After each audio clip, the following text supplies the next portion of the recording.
Olá meus caros, aqui é o Corvo. Chegamos a mais um mês de outubro, mês de Halloween, mas o que é bastante incomum e inusitado é o fato deste Halloween de 2023 ter uma sexta-feira 13 também nele. Muito raro. Desde 1978, Michael Myers passou a ser conhecido e um sinônimo do Halloween, mas ter uma sexta-feira 13 também no mês é um convite para lembrarmos um pouquinho, mais uma vez, daquele saco de carne podre chamado Jason Voorhees. É o dia dele. E bem, aqui no canal eu já fiz comentários, reviews sobre os filmes que de fato eu acho mais relevantes dentro da franquia Friday the 13th, ou seja, do 1 ao 4. Do primeiro filme, a The Final Chapter, o quarto da série, ali para mim, na minha análise, claro, residem os principais elementos, as características mais fortes do que faz essa franquia slasher especial. E como hoje é o dia do Jason, e eu já passei por esses filmes, o que me sobra, ou na verdade, o que de fato é interessante abordar no canal, eu penso ser algo relativo ao universo das HQs, porque é uma fonte, um tipo de representação deste monstro que nem todas as pessoas tiveram acesso e conhecem. Os filmes é muito fácil de encontrar, em virtude da popularidade que dura até hoje. Não raro eles estão sendo transmitidos, ofertados nas plataformas de streaming, mas quando se trata de comics, de quadrinhos, a história é um pouco diferente. Mas sim, como os outros horror icons, os ícones do horror, o Jason também teve suas aventuras macabras também neste tipo de representação gráfica. Todos os horror icons dos anos 80, pelo menos os mais marcantes, todos os mais marcantes, eles tiveram algum tipo de representação nos quadrinhos também. O Michael Myers, o Pinhead, o próprio Jason, o Freddy Krueger, o Leatherface, que é setentista, não oitentista, mas também teve uma remessa de filmes subsequentes. Enfim, se eu não me engano, o Chuck também recebeu esse tipo de tratamento. Todos eles possuem HQs, poucas, mas suficientes para trazer o gore, o macabro e também o explícito do ponto de vista da nudez, que é uma característica muito acentuada nos slashers, também para o âmbito das HQs. Algumas pessoas ainda têm o preconceito de acreditar que mangás e HQs, os quadrinhos, são coisa apenas do público infantil ou adolescente. Mas não.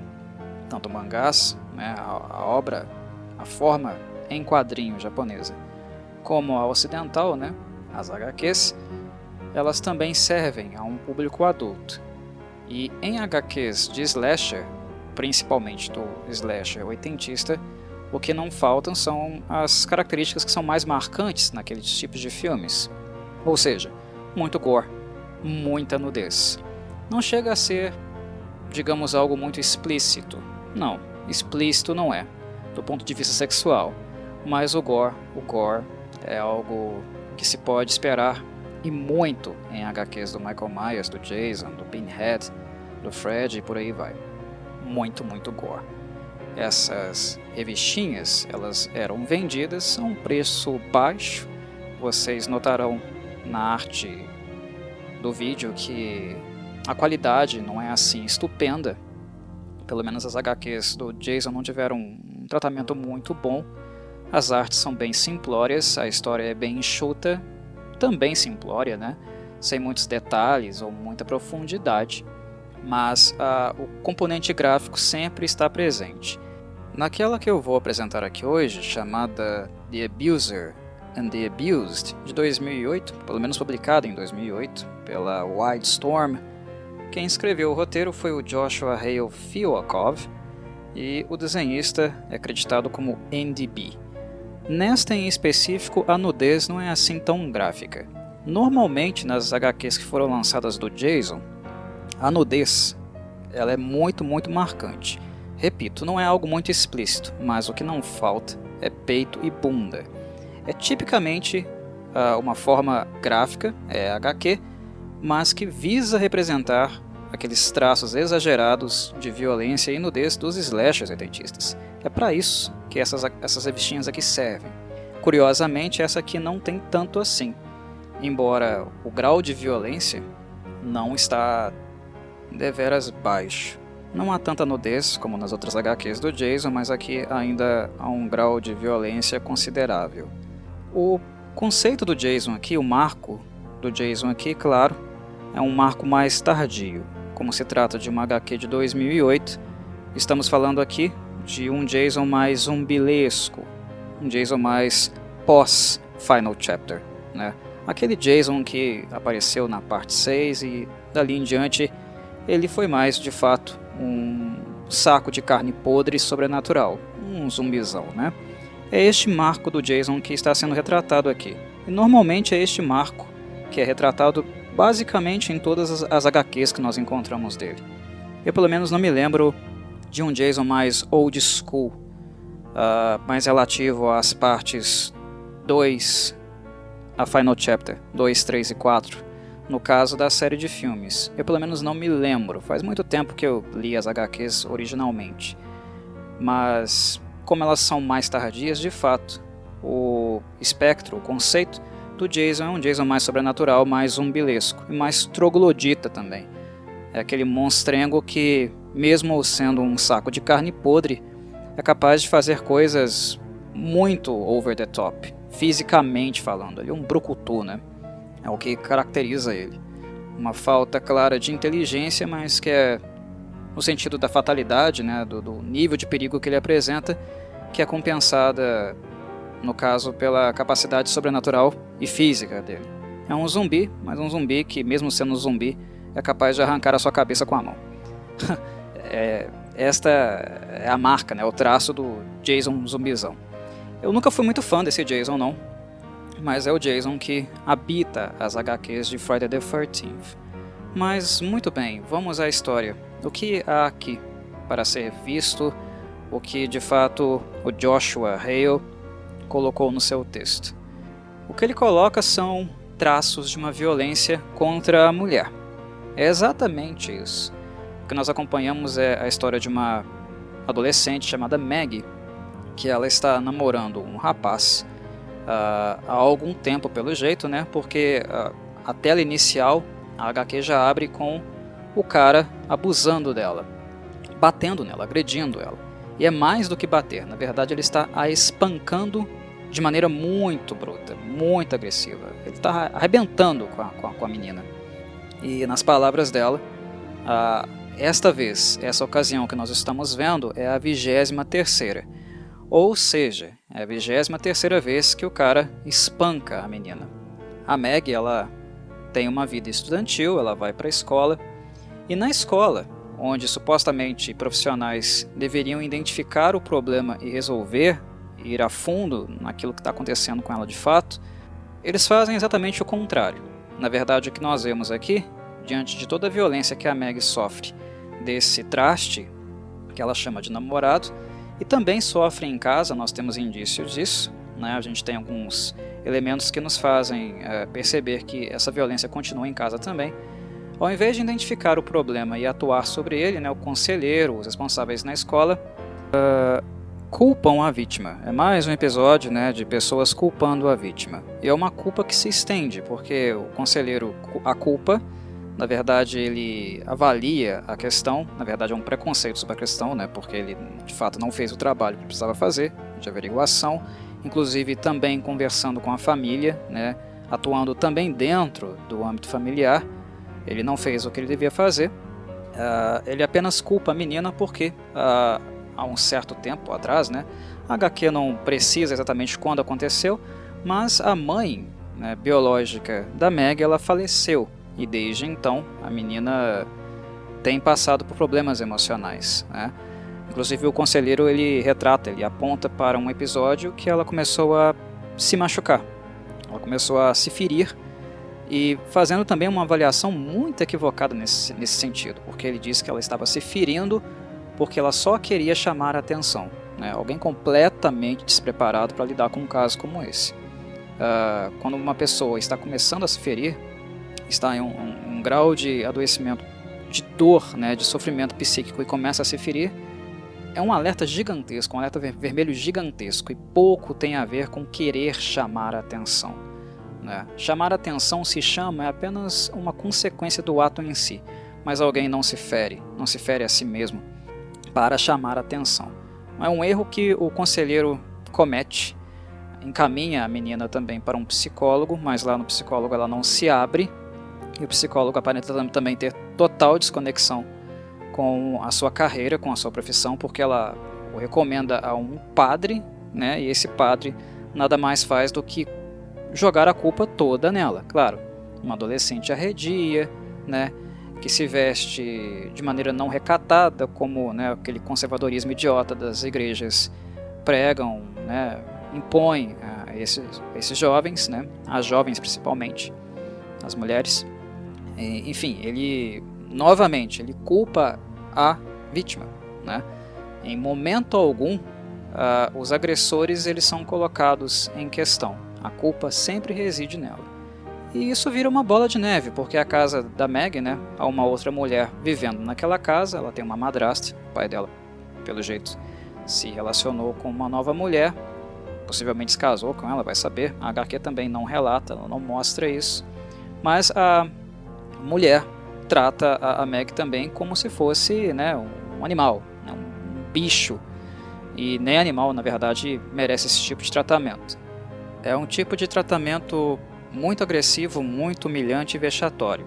Ela chama a Meg, né, trata ela com termos como vagabunda, né, puta, esse tipo de tratamento. É a madrasta dela. É interessante notar que tanto a Meg quanto a própria madrasta, elas estão com um olho roxo. O olho roxo da Meg a gente sabe de onde veio, mas é interessante perceber que a mulher, ela também tem hematoma no rosto. Ela está com hematoma também no olho, o que nos leva a cogitar também que esse ciclo de violência também existe dentro da casa dela. Não é só uma violência, né, de ordem emocional, psíquica, mas também física. Também existe ali. Né? Se a mulher que a trata desse jeito, possivelmente a bate nela também, né, tá com hematomas, essa mulher também sofre agressões. E o pai, que está ali dormindo, né, enquanto ela destrata a menina, completamente omisso, possivelmente também é um vilão nessa história. Né? Só pelo fato dele não se envolver, né, não lidar com o problema da casa como um todo, esse ciclo de violência que ali existe, isso torna o pai também um cúmplice. Né? E o que nós vemos aqui acontecendo é um pouco clichê, né, um pouco não muito trabalhado, até porque é um one shot muito curtinho, né, 25 telas ou 26, algo por aí.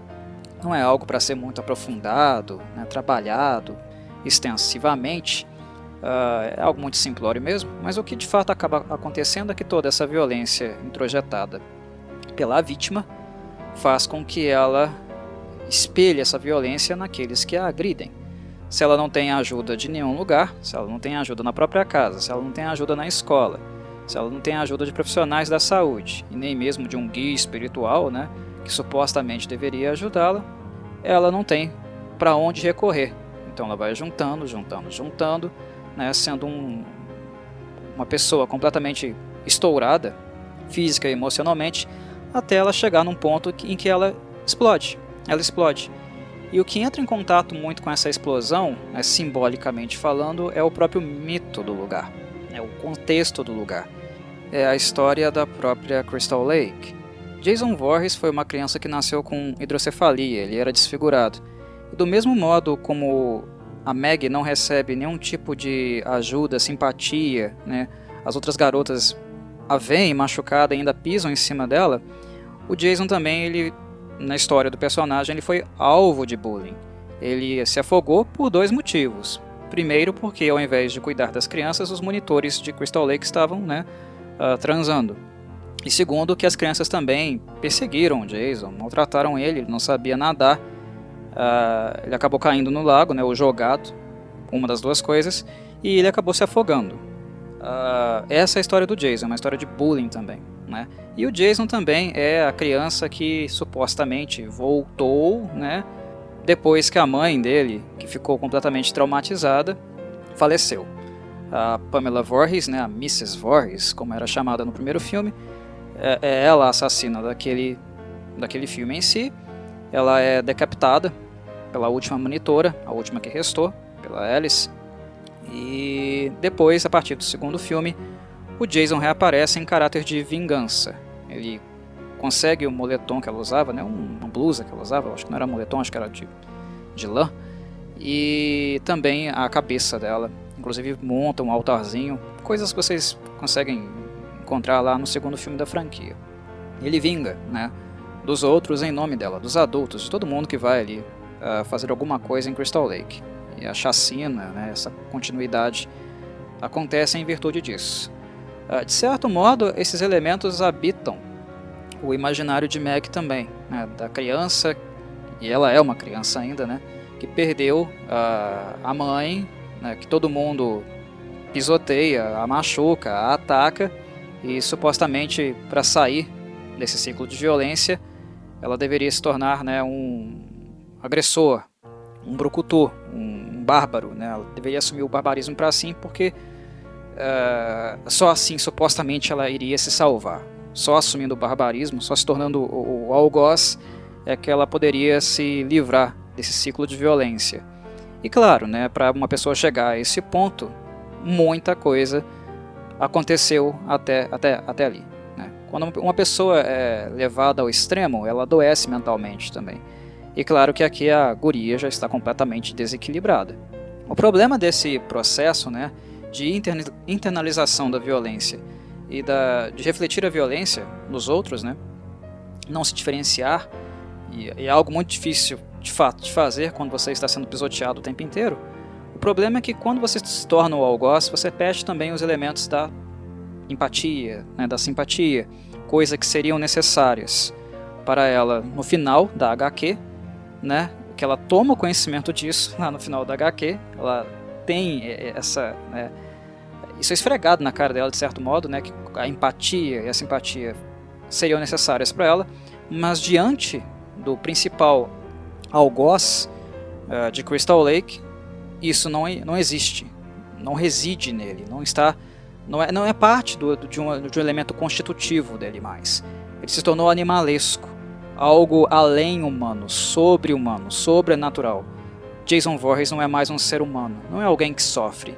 Ele é o mal puro, ele é a violência, a cólera pura, mas em um nível sobrenatural. Não há como conversar com ele, né? Não há como estabelecer acordos, pedir misericórdia. Ele já não é humano mais, não resta mais nada nele, nem um traço humano, né? E isso faria falta mais à frente. Mas no momento da explosão dela, né, o símbolo, né, o mito, a lenda, né, o fantasma regional acaba habitando a mente de Meg e fazendo parte, né, do seu rompante de ódio, né, de ressentimento. Ela começa a se vingar de todo mundo que fez algum mal a ela. Ela começa isso com a madrasta e com o pai em casa, né, telefona para o namorado e pede para o namorado levar ela para o meio do nada. Na verdade, esse meio do nada é Crystal Lake, porque ela iria, né, se entregar a ele, fazer sexo com ele, uma coisa que certamente ele estava pressionando para acontecer há muito tempo. Isso a gente percebe, né, lendo as falas da HQ. Ele estava pressionando, possivelmente ela não queria, e agora, como o plano dela era, né, dar cabo dele também, matar ele, ela se insinuou sexualmente e pediu para que ele a levasse para um lugar mais reservado, né, um lugar que ninguém fosse ver. Claro, Crystal Lake, ninguém vai lá, por motivos óbvios, né? Camp Blood, acampamento de sangue.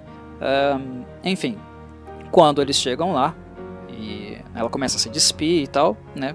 Reforça com um nível de nudez muito menor do que das outras HQs do Jason. Quando ele se aproxima dela, né, só de sutiã e lá, ela dá uma facada nele. Os dois começam a se engalfinhar, a dizer poucas e boas um para o outro. Ela joga, né, as inúmeras violências que sofreu na mão dele na cara dele. E nesse momento, né, durante esse conflito entre os dois, o Jason aparece, né, o que supostamente é mítico, embora o lugar seja um lugar condenado, né, pelos inúmeros assassinatos que aconteceram por ali, né, é um lugar marcado. Essa figura, né, do Jason aparece de fato. Ele faz o que, né, um Voorhees faz, ele detona com o namorado primeiro, e aí ele parte para cima dela. E nesse momento ele também, note, é uma continuidade do ciclo de violência, né, a qual ela se submete. Se tornar o algoz não livrou a Meg, né, da violência. Na verdade, só agregou mais e mais violência.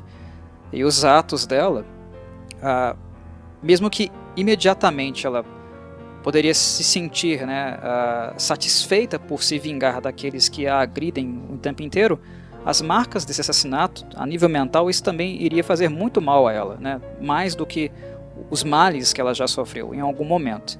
A questão é que o Jason ele não deixa, né, muito tempo para isso acontecer, e a gente vê isso de fato acontecendo.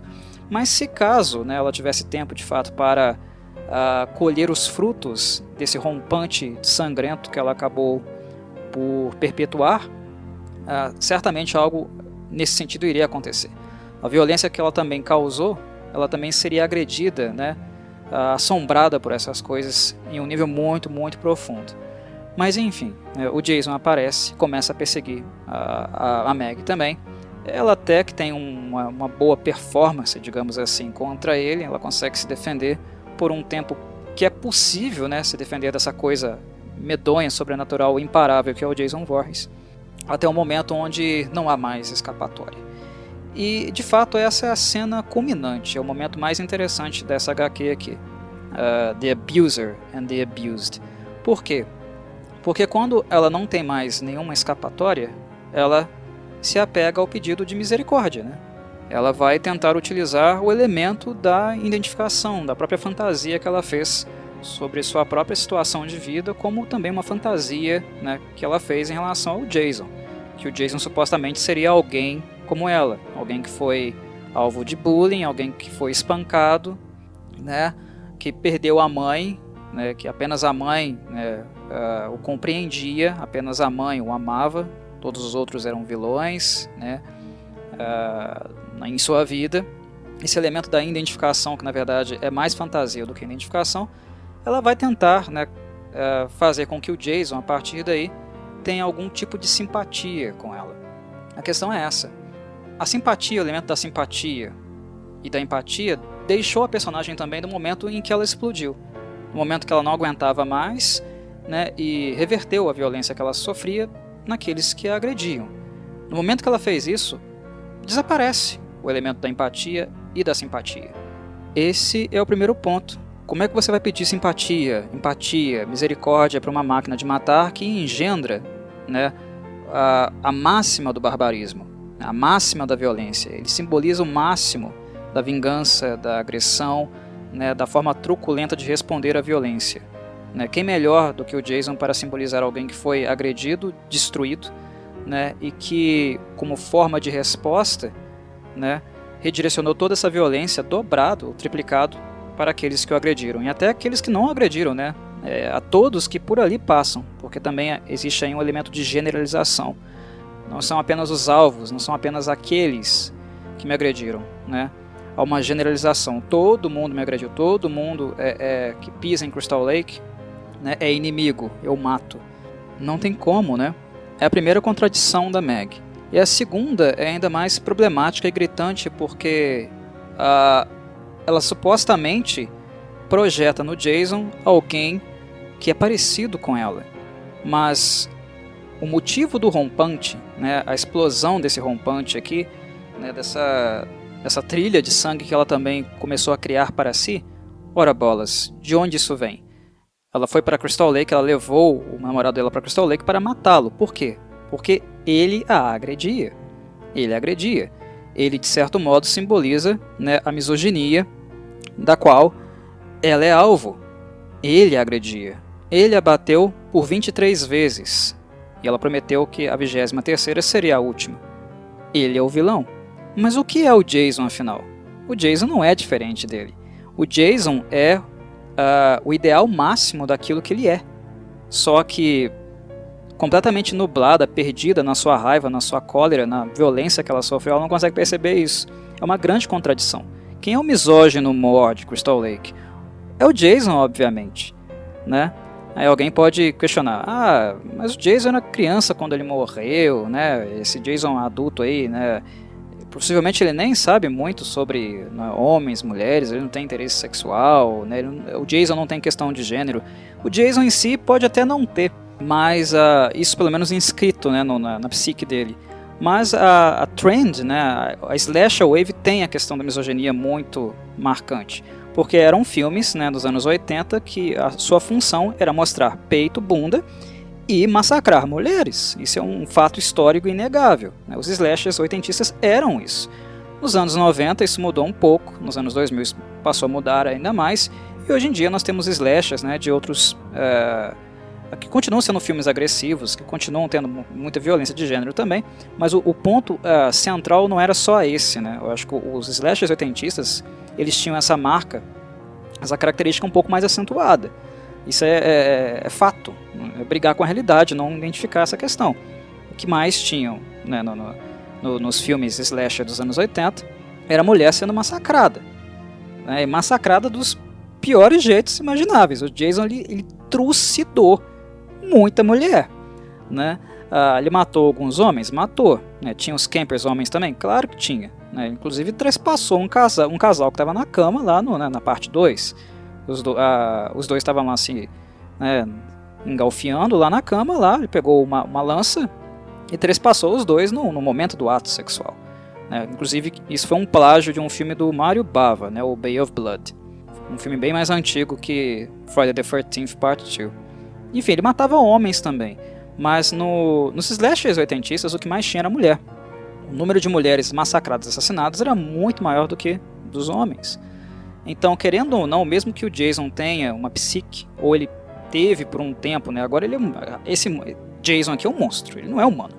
Então não é correto, não é conceitualmente assertivo colar nele características humanas. Ele não tem, né, característica humana, é um monstro, é um ser sobrenatural, esse aqui. Mas um Jason, né, pelo menos um marco de Jason na história da franquia, sim, ele tinha uma mentalidade infantil, embora fosse perspicaz, muito, né, preciso em termos de matar, né, conseguir trucidar as pessoas. Isso ele era, né, muito bem formado, digamos assim, ele era mestre nisso. Mas mentalmente falando, a organização mental dele certamente era uma organização mental não desenvolvida, infantil, atrofiada. Algo na linha, né, que, por exemplo, a Jeannie fala também lá na parte 2, né, no segundo filme da franquia. Ela divaga sobre isso. Enfim, né, o Jason é, de fato, um brucutu, né, uma jamanta imensa com uma mente infantil. Foi por um tempo, mas isso não quer dizer, né, que o caminho, né, de mortes sanguinolento que ele criou não fosse também um caminho misógino, porque era característica dos filmes da época matar mulheres, mais mulheres do que homens. Morria homem? Morria, né, mas era muito mais mulher, como por exemplo acontece em Halloween, que nós temos lá, né, a Linda, né, a Annie e a Laurie, e só um homem, o Bob, né? Halloween lá de 78. Os filmes, os slashers, na sua maior parte, eles tinham esse aspecto sexualizado, né, de mostrar muitos corpos de mulheres nuas e elas serem também torturadas, trucidadas logo depois. Isso é inegável, né? Então, isso é interessante também de trazer aqui para discussão, porque a Meg projeta no Jason algo que é, de fato, um marco, um símbolo máximo daquilo que supostamente ela está exterminando, o que ela quer tirar da vida dela, a violência que ela quer tirar da vida dela. E isso aqui é problemático, mostra, né, como a cólera, a ira, né, quando a pessoa de fato perde totalmente as estribeiras, né, e se entrega aos seus rompantes de ódio, de cólera, como isso emburrece a pessoa, né? A raiva extrema, o ódio extremo, mostra como isso de fato deixa a pessoa completamente desconectada da realidade. Então ela tenta, né, trazer algum tipo de simpatia, né, criar algum tipo de simpatia no Jason. Eu sou igual a você, você me inspirou, você me mostrou, né, o que eu deveria fazer, eu sou como você, Jason. Mas ele não é. Ele é o namorado dela, né, 30 mil vezes pior. Né? Ele é o símbolo de uma mulher, né, de uma mulher enquanto corpo, uma mulher nua sendo trucidada em um acampamento de férias. As águas de Crystal Lake, né, são águas vermelhas, mas águas tingidas com sangue principalmente feminino, né? E aqui a casa cai. O erro, né, a cegueira, a violência, né, o que de fato a violência fez a ela, né, e o ressentimento, a raiva, tudo que a levou também a fazer o que ela fez com os outros, né? Aquilo que ela fez, claro que nunca é a resposta, né? A madrasta dela, o pai dela, o namorado, é caso de polícia, tá?